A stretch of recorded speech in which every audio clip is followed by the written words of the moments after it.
اعوذ باللہ من الشیطان الرجیم بسم اللہ الرحمن الرحیم لکل امت جعلنا منسکا هم ناسکوه فلا ينازعنک فی الامر وادع الى ربک انک لعلی هدی مستقیم وَإِن جَادَلُوكَ فَقُلِ اللَّهُ أَعْلَمُ بِمَا تَعْمَلُونَ اللہ یحکم بینکم یوم القیامت فیما کنتم فیہ تختلفون۔ یہ سورہ حج کی آیت نمبر 67، 68 اور 69 ہے، 67، 68 اور 69۔ ترجمہ ان تینوں آیتوں کا یہ ہے: ہر قوم کے لیے ہم نے عبادت کا ایک طریقہ متعین کر دیا ہے جسے وہ ادا کرنے والے ہیں، چنانچہ اس معاملے میں یہ لوگ آپ سے جھگڑا نہ کریں اور آپ اپنے رب کی طرف دعوت دیں، بے شک آپ راہ مستقیم پر گامزن ہیں۔ اور اگر یہ لوگ آپ سے جھگڑا کرتے ہیں تو آپ کہہ دیجئے کہ اللہ بہت اچھی طرح سے جانتا ہے جو تم کر رہے ہو۔ اللہ رب العزت تمہارے درمیان قیامت کے دن فیصلہ کرے گا ان تمام چیزوں میں جن میں تم آج جھگڑا کر رہے ہو اور اختلاف کر رہے ہو۔ حضرات گرامی، یہ قرآن پاک کی جو 3 آیتیں ہیں جن کا ربط اوپر سے ہے، اللہ رب العزت نے یہ بات ارشاد فرما دی کہ ہر قوم کے لیے ہم نے عبادت کا ایک طریقہ متعین کیا ہے۔ اصل میں ہمارے پیارے رسول حضرت محمد مصطفیٰ صلی اللہ علیہ وسلم نے جب اللہ کے حکم سے عبادت کے بعض طریقوں میں تبدیلیاں کی، کچھ عبادتوں کو منسوخ کیا گیا، کچھ میں طور طریقے ان کے تبدیل کیے گئے، نماز اور روزہ اور حج اور طواف اور قربانی، عبادت کے جو طریقے تھے جب آپ نے تبدیلیاں کیں اللہ کے حکم سے، بعض عبادتوں کو منسوخ قرار دے دیا گیا، جیسے خاموش رہنا، چپ رہنا، اور اس کا لوگ روزہ صوم سکوت رکھا کرتے تھے، اب یہ سب منسوخ ہو گیا۔ تو یہودی اور عیسائی یہ بہت برگشتہ ہوئے اور آپ سے جھگڑا کرنے لگے کہ یہ آپ کیا کر رہے ہیں، آپ تو کہتے ہیں کہ آسمانی کتاب ہے، یہ اللہ رب العزت کا اتارا ہوا دین ہے، جو دین موسیٰ اور عیسیٰ لے کر آئے تھے وہی یہ دین ہے، تو پھر یہ تبدیلیاں کیوں اور ایسا کیوں آپ کر رہے ہیں؟ چنانچہ اللہ رب العزت نے فرمایا کہ تمام دین ان سب کی جڑ ایک ہے، ان کی اصل ایک ہے، وہ ہے اللہ کی توحید، شرک سے دوری، قیامت کے دن اٹھائے جانے پر یقین، اللہ کے سامنے حساب کتاب پر یقین۔ یہ وہ چیز ہیں جس پر ایمان لانا لازمی ہے، ضروری ہے، دین کی یہ اساس ہے، اور یہ ہر زمانے میں رہا ہے۔ جتنے بھی ہم نے پیغمبر بھیجے ہیں ان سب کی بنیاد، ان سب کی دعوت کی بنیاد توحید پر رہی ہے، اس میں کوئی تبدیلی نہیں ہے۔ لیکن احکامات کا جہاں تک تعلق ہے تو یہ احکامات وقت وقت پر بدلتے رہے ہیں اور ان میں تبدیلیاں ہوتی رہی ہیں، ان کے طور طریقے بدلے جاتے رہے ہیں۔ اس وقت کے لحاظ سے جو مناسب تھا وہ احکامات جاری کیے گئے، اس وقت کے لوگوں کے جو مناسب حال تھا اس کے مطابق مسائل پیش کیے گئے۔ اب چونکہ زمانہ ترقی کرتا جا رہا ہے، حالات تبدیل ہوتے جا رہے ہیں، لہذا اب جو فائنل اور آخری دین ہے، مسلک ہے، مذہب ہے، وہ صرف دین اسلام ہے اور دوسرا کوئی نہیں۔ اب یہودیت کے طور طریقے اور عیسائیت کے طور طریقے اب یہ باقی نہیں رہے، اب ختم۔ اب اللہ نے اپنا آخری دین اتار دیا ہے حضرت محمد مصطفیٰ صلی اللہ علیہ وسلم پر، لہٰذا نبی کریم حضرت محمد مصطفیٰ صلی اللہ علیہ وسلم پر جو دین نازل ہوا ہے، جو آپ نے پیش کیا ہے، اب یہی لوگوں کا لائحہ عمل ہونا چاہیے، اور اب یہی طور طریق ہونا چاہیے، اور اب اسی کو فائنل سمجھا جائے، اور اس سے پہلے کی جو تمام چیزیں ہیں انہیں منسوخ جانا جائے۔ اس سلسلے میں جھگڑا کرنے کی کوئی ضرورت نہیں ہے، لہٰذا آپ نے فرمایا کہ آپ ان کو یہ موقع نہ دیں کہ ان چیزوں میں، چھوٹی موٹی چیزوں میں آپ سے آ کر جھگڑا کریں کہ یہ طریقہ ایسا ہے تو ایسا کیوں ہو گیا، تو یہ کیوں ہو گیا۔ آپ ان سے جھگڑا ان بارے میں نہ کریں، آپ انہیں اپنے رب کی طرف دعوت دیں، دین اسلام کی اساس کی طرف دعوت دیں، توحید کی طرف دعوت دیں، وہ توحید جو اصل ہے، اور اس توحید کے اندر انہوں نے شرک کو داخل کر رکھا ہے۔ یہ دعویٰ یہ کرتے ہیں کہ ہم حضرت موسیٰ کے لائے ہوئے دین پر عمل کرنے والے ہیں، جبکہ یہ حضرت موسیٰ سے خود پکارتے ہیں اور یہ انہی کی عبادت کر رہے ہیں، مصیبتوں میں موسیٰ کو پکارتے ہیں، اور نہ معلوم کس قدر یہ شرک میں اور کفر میں مبتلا ہیں۔ اور اسی طریقے سے یہ عیسائی، حضرت عیسیٰ علیہ السلام نے تجدید کی تھی حضرت موسیٰ کے دین کی، یہاں تک کہ آپ کے اوپر انجیل بھی نازل ہوئی جو ان کے لیے شریعت تھی، لیکن لوگوں نے حضرت عیسیٰ علیہ السلام سے ہی مانگنا شروع کر دیا، ان سے دعائیں کرنی شروع کر دی، ان کی عبادت کرنی شروع کر دی، ان کے لیے کینڈل جلانا شروع کر دیا، ان کو اپنی پریشانیوں میں مصیبتوں میں پکارنے لگے، اللہ سے ہٹ کر اب یہ عیسیٰ علیہ السلام کی عبادت میں لگ گئے۔ تو یہ جو توحید کی اساس ہے جس کو انہوں نے خراب کر رکھا ہے، اس کی طرف ان کو دعوت دو، اس کی اصلاح کی طرف ان کو دعوت دو۔ اسی طرح یہ مشرکین مکہ ہیں جن کا دعویٰ یہ ہے کہ ہم ابراہیم اور اسماعیل کے دین پر ہیں، ان سے پوچھو کہ کیا ابراہیم اور اسماعیل نے تمہیں شرک کرنا سکھایا تھا؟ کیا ابراہیم کی جو پوری جنگ تھی اپنی قوم سے وہ صرف اسی بنیاد پر تھی کہ وہ توحید پر نہ تھے؟ اسماعیل علیہ السلام کی پوری زندگی کی جو محنت رہی ہے، جو کوشش رہی ہے، وہ یہ کہ لوگ اللہ کی توحید پر آ جائیں اور شرک سے دور ہو جائیں، اور تم لات، عزا اور حبل اور منات ان کی پوجا میں لگ گئے، ان کی عبادت میں لگ گئے، اور ابراہیم اور اسماعیل کے لائے ہوئے دین کو تم نے فراموش کر رکھا ہے۔ لہٰذا ان مسائل میں کیوں جھگڑا کر رہے ہو؟ ان مسائل میں کیوں تم بات کر رہے ہو کہ نماز کا طریقہ ایسے نہیں ایسا ہونا چاہیے، اور قربانی ایسے نہیں ایسے ہونے چاہیے، اور حج میں ایسا نہیں ایسے ہونا چاہیے، اور صوم سکوت کو لازم کرنا چاہیے، اور زکوٰۃ میں یہ؟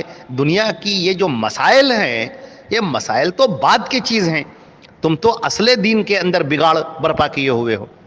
اس توحید کو سمجھو جس توحید کے اندر تم نے خلل ڈال رکھا ہے، اور جو اب وہ توحید رہی نہیں گئی ہے بلکہ وہ شرک ہے۔ لہٰذا یہاں پر یہ دعوت دی گئی ہے صاف طریقے سے کہ سب سے پہلے توحید کو بنیاد بنایا جائے اور اس پر گفتگو کی جائے۔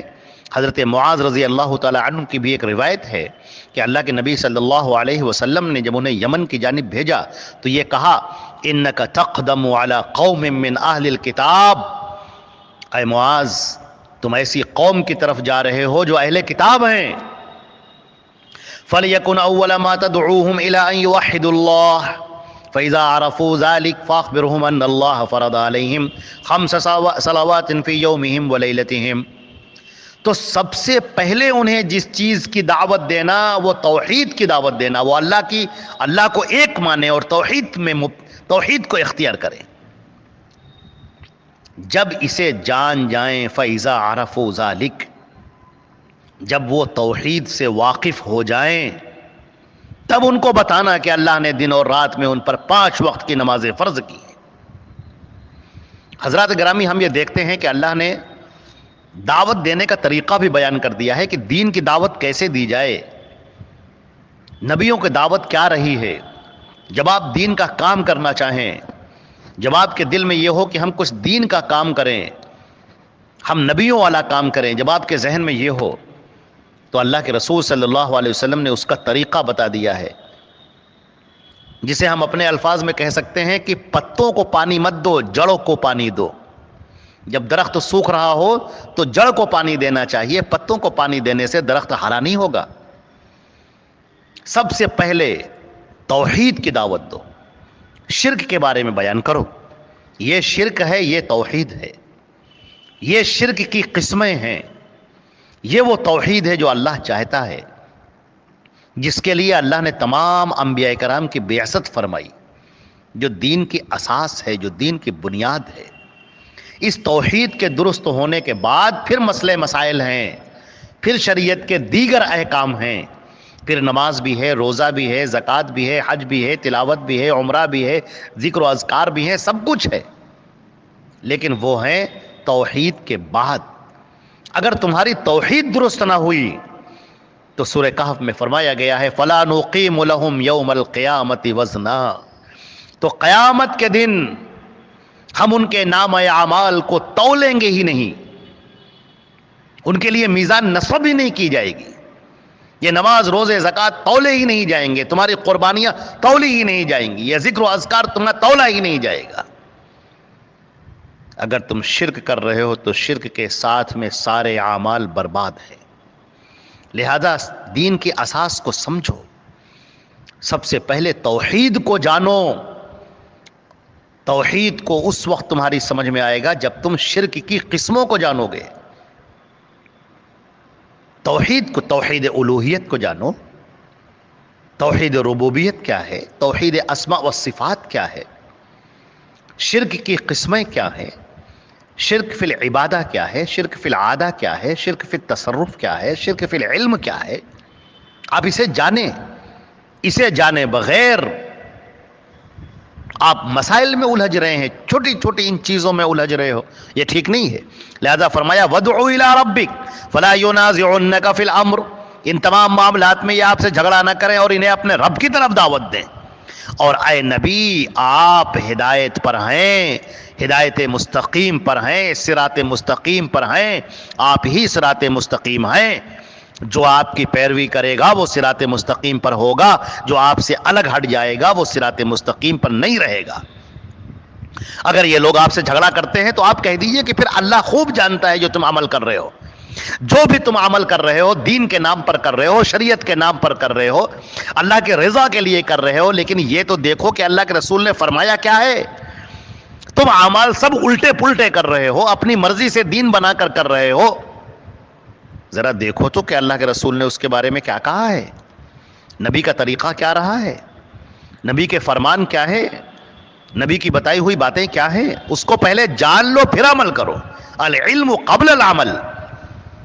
پہلے علم حاصل کرو پھر اس پر عمل کرو. اور اللہ نے یہ آخری بات ارشاد فرما دی بالکل صاف طریقے سے کہ قیامت کے دن تمہارے درمیان اللہ فیصلہ کرے گا ان چیزوں میں جن میں تم آج اختلاف کر رہے ہو. آج تم اپنے آپ کو صحیح سمجھتے ہو اور ذرہ برابر بھی اپنے معاملات پر غور کرنے کے لیے تیار نہیں ہو.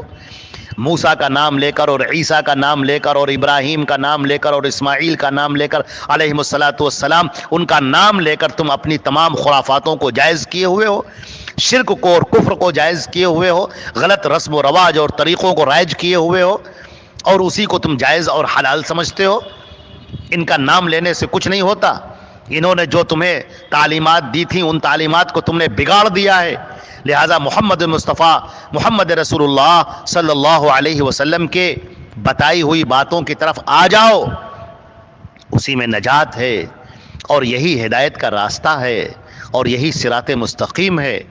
اور اگر تم نے اس کی پیروی، اللہ کے نبی کی پیروی نہ کی اور اسی طرح اختلاف میں پڑے رہے اور اپنے آپ کو بالکل سچا سمجھتے رہے تو انتظار کرو پھر قیامت کے دن کا، جس روز اللہ کرسی عدل پر جلوہ گر ہوگا اور اس وقت وہ انصاف کر رہا ہوگا تمام لوگوں کے درمیان میں، اور اس وقت وہ فیصلہ کرے گا کہ یہ سچ ہے اور یہ غلط ہے، یہ صحیح ہے اور یہ باطل ہے. اس وقت فیصلہ کرے گا. اس وقت تم کیا کرو گے؟ اس وقت تو سوائے تمہارے پاس افسوس کرنے کے اور ہاتھ ملنے کے اور انگلیاں چبانے کے اور کوئی کام نہ ہوگا. لہٰذا اس دنیا کے اندر جب تک تمہاری سانسیں چل رہی ہیں اس زندگی کو غنیمت سمجھو.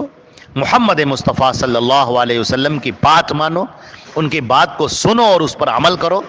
ہم نے ان کو نبی بنا کر بھیجا ہے، رسول بنا کر بھیجا ہے. لہٰذا ان کی باتوں سے ذرہ برابر انحراف نہ کرو کہ تم صراط مستقیم سے پھر ہٹ جاؤ گے اور غلط راستے اور گمراہیوں کی طرف چلے جاؤ گے. اللہ رب العزت ہم کو اور آپ کو عمل کرنے کی توفیق عطا فرمائے. والسلام علیکم ورحمۃ اللہ وبرکاتہ.